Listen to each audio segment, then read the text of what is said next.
Chapter 10. Launching the New Ship of State. Introduction. In this lecture, we follow the fortunes of the new ship of state, as the Founding Fathers, having with some luck and a lot of perseverance won independence from their British masters, and having tried a failed form of federal government in the Articles of Confederation, replacing it fairly quickly with, they hoped, a more effective constitution, launch into the unknown waters of nationhood, creating the departments and setting the precedents which, they know, will guide, and they hope inspire, the country's fortunes for the foreseeable future. It was a challenge as fraught with uncertainty as was the war recently fought to win the right to give it a try. First, we look at the geographic and demographic stage upon which the play was set. We note the phenomenal growth of the cities and follow President George Washington as he sets dozens of precedents for the establishment of the government and appoints people to help him. We learn how Washington handled public insurrections using the then limited power of his presidency. We learn about Alexander Hamilton's futuristic vision for the economy and follow the process of adding the Bill of Rights to the Constitution. We learn how and why political parties appeared, even though the Constitution was supposed to make them unnecessary.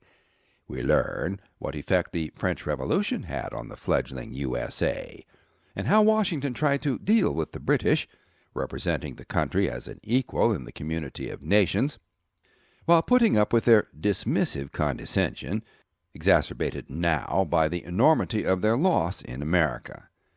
We learn about the differences in governing style between George Washington and John Adams, the president who succeeded Washington, and how Adams tried to keep the country out of the ongoing war between France and Britain, which never seemed to end. And we learn about the rather shocking remedy that Adams tried when he wanted to silence critics of his own policies. Plus, we learn how Thomas Jefferson and James Madison, both future presidents, reacted to Adams' draconian and authoritarian governing style while Adams was in power.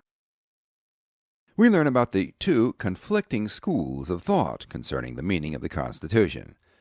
Then we watch as Thomas Jefferson, taking his turn at the helm of the ship of state when he won the election of 1800, tried a completely different approach to governing, but then had to decide between principle and expediency when he was faced with the conundrum of the Louisiana Purchase.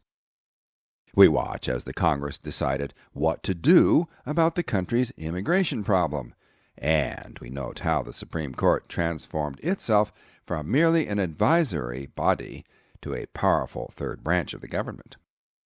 In foreign policy, we note how the infant United States got some new words for its Marine Corps hymn and some new international respect by dealing with the long-time predations of the barbarous Barbary pirates in the far-off Mediterranean Sea.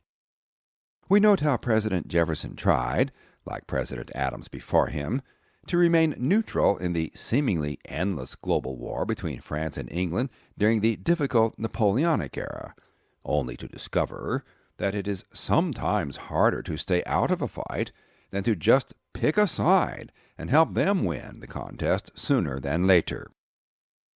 At home, we tag along with explorers Lewis and Clark as they take their daring years-long trek through the wilderness of the Louisiana Purchase land that Jefferson bought from Napoleon, because Jefferson wanted to find out what was out there and what the American people had gotten for their money.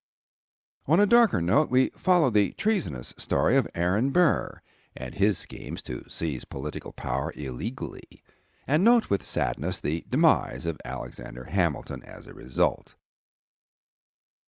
Finally bidding adieu to Mr. Jefferson and his tumultuous 8 years in the presidency, we next greet the scholarly James Madison, Jefferson's successor and the victor in the election of 1809, the father of the Constitution himself, and examine his attempts to deal with a renewed Indian menace on the western frontier, and a renewed menace from overseas as the British begin to actually make preparations to turn back the clock and retake their former rebellious colonies in America. Is the American experiment ending so soon? In this lecture, you will learn, in depth and detail, that setting up the infant republic and nursing it along so it could stand on its own eager but wobbly toddler legs was as hard a job as winning the Revolutionary War itself.